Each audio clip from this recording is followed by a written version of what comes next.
प्रस्तावित भर्ती परीक्षाओं के लागू अभ्यर्थियों की बड़ी बेचैनी।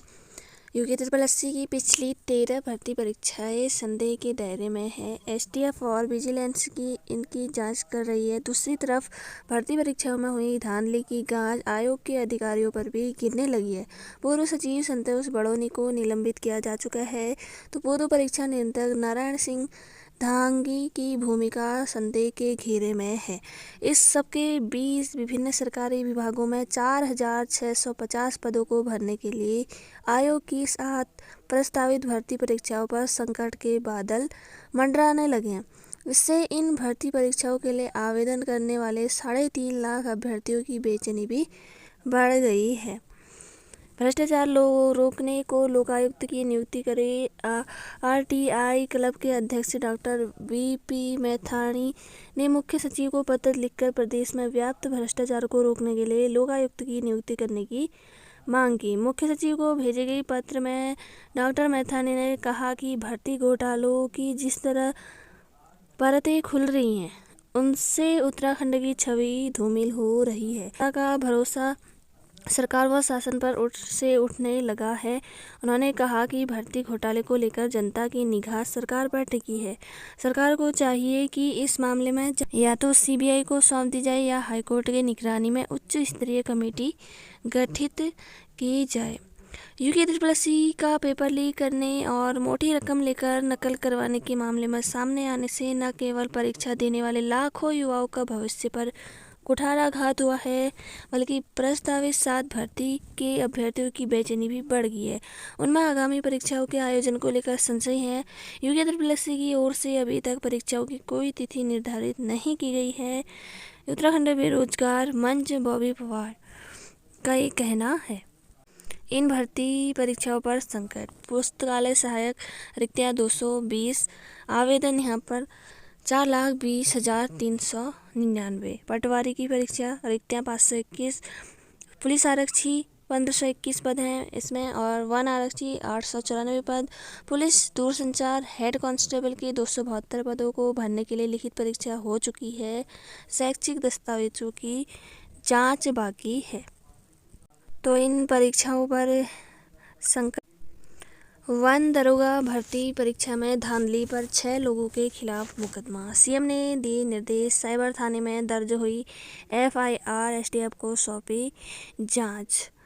पिछले साल हुई वन दरोगा की ऑनलाइन भर्ती परीक्षा में धांधली पर साइबर क्राइम पुलिस स्टेशन में 6 लोगों के खिलाफ नामजद मुकदमा दर्ज किया गया है। सभी हरिद्वार जिले के निवासी हैं। मुख्यमंत्री पुष्कर सिंह धामी के निर्देश पर दर्ज हुए इस मुकदमे की जांच डीजीपी ने एसटीएफ को सौंपी है। एसटीएफ एसएसपी अजय सिंह ने बताया कि उत्तराखंड अधीनस्थ सेवा चयन आयोग के माध्यम से वन दरोगा की 316 पदों के लिए भर्ती परीक्षा वर्ष 2021 में 16 सितंबर से 25 सितंबर के बीच 18 शिफ्टों में ऑनलाइन आयोजित हुई थी। जांच में परीक्षा में अनियमितता और कुछ छात्रों द्वारा अनुचित साधनों के प्रयोग की पुष्टि हुई। मामला उत्तर प्रदेश सार्वजनिक परीक्षा नकल निवारण अधिनियम की विभिन्न धाराओं में दर्ज किया गया। जीरो टॉलरेंस ऑन करप्शन की नीति से कोई समझौता नहीं किया जाएगा। भर्ती प्रक्रिया में यदि कोई अनियमितता है तो इससे संलिप्त लोगों के विरुद्ध कठोर कार्रवाई की जाएगी। कोई भी दोषी बख्शा नहीं जाएगा, ये कहना है पुष्कर सिंह धामी का। इन आरोपियों के खिलाफ दर्ज हुआ है मुकदमा। अनुज कुमार निवासी कल्याणपुर, रुड़की, हरिद्वार, दीक्षित कुमार, जो जिसान, मोहम्मद मजीद, सचिन कुमार, शेखर कुमार, तो इन आरोपियों के खिलाफ हुआ है मुकदमा दर्ज। ऑनलाइन परीक्षाओं से सेंध का पहला मामला। उत्तराखंड वन दरोगा भर्ती में चयन के ठीक पहले गड़बड़ी पकड़ में आ गई है। अधीनस्थ सेवा चयन आयोग के पूर्व सचिव संतोष बड़ोनी की शिकायत के आधार पर हुई जांच में गड़बड़ियां सामने आने के बाद आयोग की ऑनलाइन परीक्षाओं में सेंध का यह पहला मामला है। इससे पेपर केवल फॉरेस्ट गार्ड भर्ती में ब्लूटूथ से नकल का मामला सामने आया था। पिथौरागढ़ में अग्निवीर भर्ती आज से। पिथौरागढ़ के general BC Joshi army public school में आज से 12 सितंबर तक चंपावत और पिथौरागढ़ जिलों के युवाओं की अग्निवीर भर्ती होगी। जिलाधिकारी डॉक्टर आशीष चौहान ने बताया कि भर्ती के सफल संपादन एवं भर्ती संबंधित समस्याओं के निदान के साथ ही विभिन्न सूचनाओं के आदान प्रदान के लिए जिला सहायता केंद्र की स्थापना की गई है। इसके अंतर्गत भर्ती संबंधित समस्याओं के लिए जिला सहायता केंद्र पिथौरागढ़ में अधिकारियों एवं कार्मिकों की तैनाती की गई है। इसमें श्रम प्रवर्तन अधिकारी दीपक कुमार, रेशम निरीक्षक चंदन गेववाड़ी, क्षेत्रीय युवा कल्याण एवं प्रांतीय रक्षक दल अधिकारी दीपक चंद्र भट्ट 12 सितंबर तक अलग अलग शिफ्ट में जिला सहायक केंद्र पिथौरागढ़ में तैनात रहेंगे। तो पिथौरागढ़ में अग्निवीर भर्ती आज से शुरू हो गई है। अपनी ही पार्टी में अलग अलग पड़ गए कुंजवाल। विधानसभा में विवादित भर्तियों के मामले में पूर्व विस अध्यक्ष गोविंद सिंह कुंजवाल ने अपनी ही पार्टी में अलग थलग पड़ गए। कांग्रेस के शीर्ष नेताओं ने भी विस की भर्तियों को भ्रष्टाचार श्रेणी में रख दिया है। पूर्व राष्ट्रीय अध्यक्ष राहुल गांधी के बाद अब राष्ट्रीय महासचिव प्रियंका गांधी वाड्रा ने भी विस की भर्तियों पर तीखे सवाल उठाए हैं। पूर्व सीएम रावत कैंप में सिपह सालार कुंजवाल के लिए मुश्किल बढ़ी है, जहां प्रदेश अध्यक्ष करण माहरा के नेतृत्व में करीब करीब सभी नेताओं के परोक्ष रूप से कुंजवाल पर निशाना साध रहे हैं। वहीं पूर्व सीएम रावत ने भर्ती घपलों पर 2 महीने के लिए मौन साध लिया है। प्रियंका के ताज़ा हमले के बाद कांग्रेस विस की भर्तियों को लेकर और भी मुखर हो गई है। दूसरी तरफ कुंजवाल भी फिलहाल बैकफुट पर हैं। उनका शुरू से कहना है कि जांच कमेटी का गठन किया जाए। मूसा और राव अंडरग्राउंड एसटीएफ खंगाल रही कुंडली। एसटीएफ ने कई दिनों तक लखनऊ समेत कई शहरों में मूसा और उसके साथी योगेश्वर राव की तलाश में डेरा डाले रखा, लेकिन उनका सुराग नहीं लगा। उसके बाद उन दोनों पर 25-25 हज़ार का इनाम घोषित किया गया है। एक साथी संपन्न राव को गिरफ्तार करने में सफलता मिली। उसने भी एसटीएफ को कई राज बताए। इसके आधार पर एसटीएफ की टीमें काम कर रही हैं। वहीं संपत्ति जब्त करने के लिए एसटीएफ ने आकलन दोबारा से शुरू किया है। पता चला है कि गैंग लीडर मूसा 10 साल पहले तक खाली घूमता था। पेपर लीक धंधेबाजी से काफ़ी संपत्ति बनाई। सरगना मूसा का करीबी संपन्न राव गिरफ्तार। अब तक 92 लाख बरामद, दर्जनों बैंक अकाउंट फ्रीज। एसटीएफ के मुताबिक पेपर लीक मामले में अब तक एसटीएफ ने कुल 92 लाख रुपए बरामद किए। वहीं गिरफ्तार किए गए आरोपियों करोड़ों की अवैध संपत्तियों का एसटीएफ को पता चला है। दर्जनों बैंक अकाउंट को फ्रीज कराया गया। वन दरोगा भर्ती अभ्यर्थियों से 15 से 25 लाख रुपए तक वसूले। एजेंसी परीक्षा केंद्रों और निरीक्षकों के गठजोड़ से गड़बड़ झाला, कई लोग हिरासत में। वन दरोगा भर्ती की ऑनलाइन परीक्षा में नकल का धंधा एजेंसी, निजी परीक्षा केंद्रों एवं कक्ष निरीक्षकों के गठजोड़ से चल रहा था। नकल का यह खेल हरिद्वार, नैनीताल, अल्मोड़ा के केंद्रों पर चल रहा था। एसटीएफ की प्राथमिक जांच में इसकी पुष्टि हो गई है। कई छात्रों एवं केंद्रों को चिन्हित किया गया है। कुछ नकल माफिया को हिरासत में लेकर पूछताछ की जा रही है। इनकी जल्द गिरफ्तारी कर बड़े खुलासे हो सकते हैं। वहीं भर्ती को लेकर लाखों रुपए अभ्यर्थियों के लिए गए हैं। सूत्रों के मुताबिक 15 से 25 लाख रुपए तक ले गए हैं।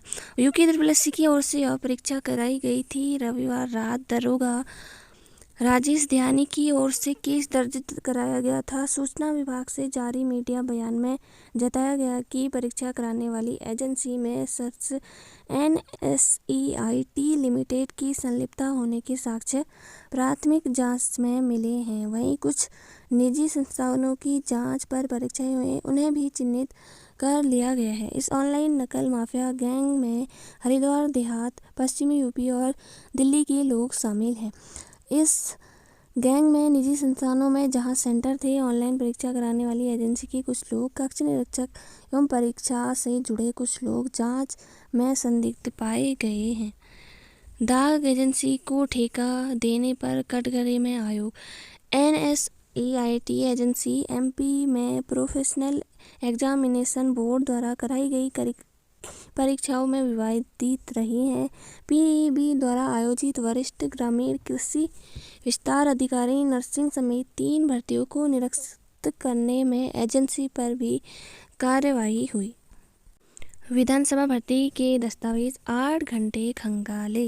विधानसभा में विवादित भर्तियों की जांच के लिए गठित एक्सपर्ट कमेटी ने अपना काम शुरू कर दिया है।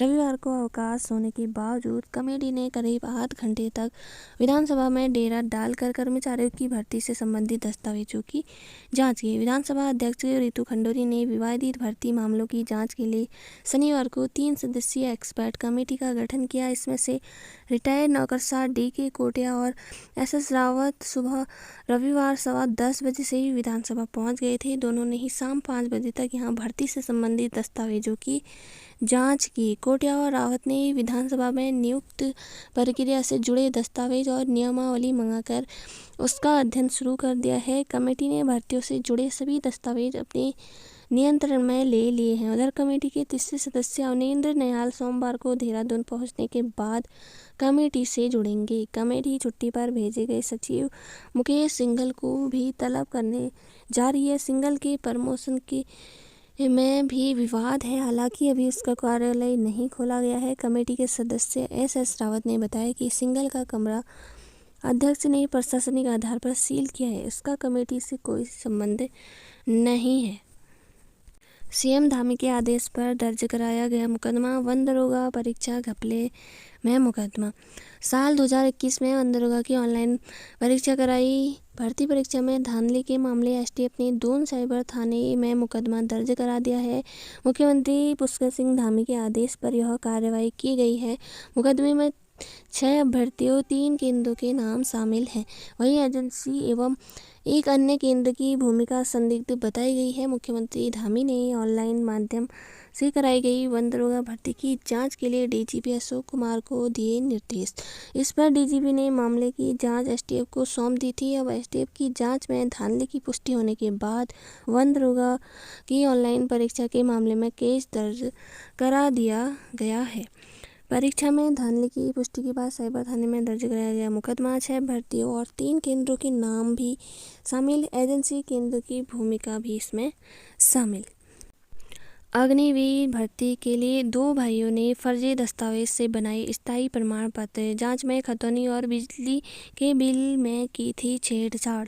अग्निवीर भर्ती के लिए मानपुर के 2 सगे भाइयों को फर्जी दस्तावेजों के आधार पर तहसील से स्थायी निवास प्रमाण पत्र प्राप्त करना महंगा पड़ गया। मामला संज्ञान में आने के बाद तहसील प्रशासन ने प्रमाण पत्र निरस्त कर दिए और दोनों भाइयों के खिलाफ पुलिस में मुकदमा दर्ज करा दिया है। राजस्व उप निरीक्षक सुकरोपट्टी आशीष चंद्र केमनी ने बताया कि जुलाई माह में अग्निपथ योजना के तहत अग्निवीर भर्ती के लिए सैकड़ों युवाओं ने स्थायी प्रमाण पत्र के लिए आवेदन किया था। तहसील प्रशासन ने भी युवाओं को बिना किसी देरी के प्रमाण पत्र जारी कर दिए। इसी दौरान 19 जुलाई को दोनों भाई मानपुर निवासी प्रवीण कुमार दीपक ने स्थायी निवास प्रमाण पत्र के लिए आवेदन किया। 20 जुलाई को दोनों को स्थायी निवास प्रमाण पत्र जारी हो गए। बाद में दस्तावेजों की गहनता के साथ जांच करने पर प्रमाण पत्र के लिए लगाई गई खतौनी और बिजली के बिल में छेड़छाड़ करने का मामला पकड़ में आ गया। उन्होंने बताया कि फर्जी दस्तावेजों लगाए जाने पर दोनों के स्थायी प्रमाण पत्र निरस्त कर दिए गए हैं। साथ ही दोनों युवकों के खिलाफ पुलिस में तहरीर दी गई है। असिस्टेंट प्रोफेसर भर्ती रद्द करने पर जताई नाराजगी। उत्तराखंड लोक सेवा आयोग की ओर से असिस्टेंट प्रोफेसर भर्ती 2021 को रद्द किए जाने पर नेटसेट JRF संगठन ने कड़ी नाराजगी जताई। संगठन से जुड़े सदस्यों ने कहा कि भर्ती में बाहरी और सगे संबंधियों के चयन को आनन फानन में रद्द कर दिया है। कहा कि संगठन लगातार भर्ती को लिखित परीक्षा और साक्षात्कार हर पर करने की मांग कर रहा है, लेकिन मांग नहीं सुनी जा रही है। रविवार को नेटसेट JRF संगठन की बैठक में संगठन के सदस्य डॉक्टर जितेंद्र ढोंडियाल ने बताया कि उत्तराखंड लोक सेवा आयोग की ओर से असिस्टेंट प्रोफेसर भर्ती 2021 के आधार पर कराई जा रही थी। आयोग ने दिव्यांग आरक्षण के नाम पर भर्ती को रद्द कर दिया है। उन्होंने कहा कि नेट पास PhD धारक अभ्यर्थी लगातार लिखित मांग कर रहे थे, लेकिन संगठन की परीक्षा और मांग को सरकार नज़रअंदाज करती आ रही है। भर्ती लिखित परीक्षा के आधार पर कराए उत्तराखंड लोक सेवा आयोग की ओर से चल रही असिस्टेंट प्रोफेसर भर्ती प्रक्रिया को API के आधार पर कराने का युवाओं ने किया विरोध। उन्होंने इस भर्ती प्रक्रिया को API के बजाय लिखित परीक्षा के आधार पर कराने की मांग की। स्थानीय युवाओं का कहना है कि उत्तराखंड लोक सेवा आयोग की ओर से दिसंबर 2021 में असिस्टेंट प्रोफेसर की करीब 455 पदों पर भर्ती प्रक्रिया शुरू की, लेकिन इसमें लिखित परीक्षा के बजाय API के आधार पर अभ्यर्थियों की सूची जारी की गई, जिनका अब 100 नंबर का साक्षात्कार होना है। 80,000 ने दी थी वन दरोगा की भर्ती की परीक्षा। उत्तराखंड वन दरोगा भर्ती चयन में ठीक पहले ही गड़बड़ी पकड़ में आ गई है। उत्तराखंड अधीनस्थ सेवा चयन आयोग के पूर्व सचिव संतोष बड़ोनी की शिकायत के आधार पर चल रही जांच में यह गड़बड़ियां सामने आने के बाद आयोग की ऑनलाइन परीक्षाओं में सेंध का पहला मामला भी खुला। इससे पहले केवल फॉरेस्ट गार्ड भर्ती में ब्लूटूथ का नकल मामला सामने आया था। उधर मुख्यमंत्री पुष्कर सिंह धामी ने कहा कि गड़बड़ियां करने वालों को बख्शा नहीं जाएगा। पेपर छापने वाली कंपनी का चयन होगा चुनौती। पेपर लीक के मामले में पेपर छापने वाली कंपनी के फंसने के बाद अब उत्तराखंड अधीनस्थ सेवा चयन आयोग को नई कंपनी की तलाश है। इसके लिए आयोग ने कवायद शुरू कर दी है। हालांकि परीक्षा संबंधी कार्य होने के चलते यह पूरी प्रक्रिया गोपनीय रखी जाएगी। स्नातक स्तरीय परीक्षा और सचिवालय रक्षक भर्ती के पेपर लीक मामले में आरोपी लखनऊ की RMS टेक्नो सॉल्यूशन कंपनी को आयोग जल्द ही ब्लैकलिस्ट करने जा रहा है। आयोग की नई परीक्षाएं निरंतर शालिनी नेगी के सामने अब करीब 8 भर्ती परीक्षाओं के लिए पूर्ण गोपनीयता के साथ पेपर छापने की चुनौती है। इसके लिए दागी कंपनी से इतर मजबूत कंपनी की तलाश है। सूत्रों के मुताबिक आयोग ने अंदर खाने इसकी कवायद तेजी से कर दी ही है। काम गोपनीय लेकिन चुनौतियां सार्वजनिक। वैसे तो आयोग की परीक्षा के प्रश्न पत्र छापने के लिए कंपनियों का चयन करने की पूरी प्रक्रिया गोपनीय है, लेकिन जिस हिसाब से RMS कंपनी की करतूत सामने आई है, वैसे में चुनौतियां सार्वजनिक हैं। आयोग के सामने परीक्षाओं में पैदा हुई इस अविश्वास की चुनौती से पार पाने का चैलेंज है, चूँकि पेपर छापने वाली कंपनी का नाम और पूरी प्रक्रिया सार्वजनिक हो चुकी है। इसलिए अब आगे की प्रक्रिया की गोपनीय कायम रखने की भी चुनौती है। वन दरोगा भर्ती 8 संदिग्ध अभ्यर्थियों में से 6 ने एक केंद्र पर दी थी परीक्षा। 4 अभ्यर्थियों को एक ही परीक्षा केंद्र पर अलग अलग दिन मिले थे। एक ही IP वन दरोगा की ऑनलाइन भर्ती परीक्षा में जिन 8 अभ्यर्थियों को संदिग्ध मानकर जांच की गई थी, उनमें से 6 ने एक ही परीक्षा केंद्र में दी थी। इनमें से 4 को अलग अलग तिथियों में एक ही IP दी गई थी, जबकि 2 को एक जैसी। पता चला कि ऑनलाइन उत्तर क्लिक करते समय सभी ने एक जैसा एग्जामिनेशन लॉग किया था। बताया जा रहा है कि परीक्षा में ऑफलाइन के साथ ऑनलाइन भी नकल कराई गई। सितंबर 2021 में वन दरोगा की ऑनलाइन भर्ती परीक्षा आयोजित की गई थी। 8 अभ्यर्थियों के नंबर काफ़ी ज़्यादा आए थे। अन्य की तुलना में 8 अभ्यर्थियों के नंबरों में काफ़ी अंतर के बाद आयोग का शक हुआ। 4 अगस्त को उत्तराखंड अधीनस्थ सेवा चयन आयोग के सचिव संतोष बड़ोनी ने STF और साइबर क्राइम पुलिस को पत्र लिखकर परीक्षा में धांधली की आशंका जताई। परीक्षा NSEIT पर एजेंसी के माध्यम से कराई गई थी। परीक्षा 16 से 25 सितंबर तक 18 शिफ्टों में आयोजित हुई। STF ने प्राथमिक जांच में पाया कि 8 अभ्यर्थियों में से 6 ने Swami Darshananand institute of management and technology में परीक्षा दी थी। इनमें से 4 को विभिन्न तिथियों में एक ही IP दी गई थी, जबकि 2 को एक जैसी अलग IP। एक अभ्यर्थी ने अल्मोड़ा स्थित नंदा देवी इन्फोटेक सॉल्यूशन और एक ने नैनीताल स्थित राधा कृष्ण असेसमेंट सेंटर पर परीक्षा दी थी। जब सामने जांच आया तो 8 में से 6 अभ्यर्थियों का परीक्षा केंद्र समान था। उनका एग्जामिनेशन लॉग एक जैसा पाया गया, यानी एक समय में एक ही प्रश्न का उत्तर दिया। ऑनलाइन हुई परीक्षाओं में सेंध का यह पहला मामला उत्तराखंड वन दरोगा भर्ती के चयन से ठीक पहले गड़बड़ी पकड़ में आ गई है। अधीनस्थ सेवा चयन आयोग के पूर्व सचिव संतोष बड़ोनी की शिकायत के आधार पर हुई जांच में गड़बड़ियां सामने आने के बाद आयोग की ऑनलाइन परीक्षाओं में सेंध का यह पहला मामला। 316 पदों के लिए प्रदेश भर में करीब 80,000 युवाओं ने आवेदन किया था। पिछले साल 16 जुलाई से 25 जुलाई के बीच ऑनलाइन परीक्षाएं प्रदेश भर में हुई। इस साल 28 व 29 जून को शारीरिक दक्षता परीक्षा भी कराएगी। परिणाम भी 16-15 जुलाई को जारी कर दिया गया था। अब दस्तावेजों का सत्यापन। तो दोस्तों, ये थी आज की जानकारियाँ। फिर मिलेंगे नेक्स्ट वीडियो में। जय हिंद, जय भारत।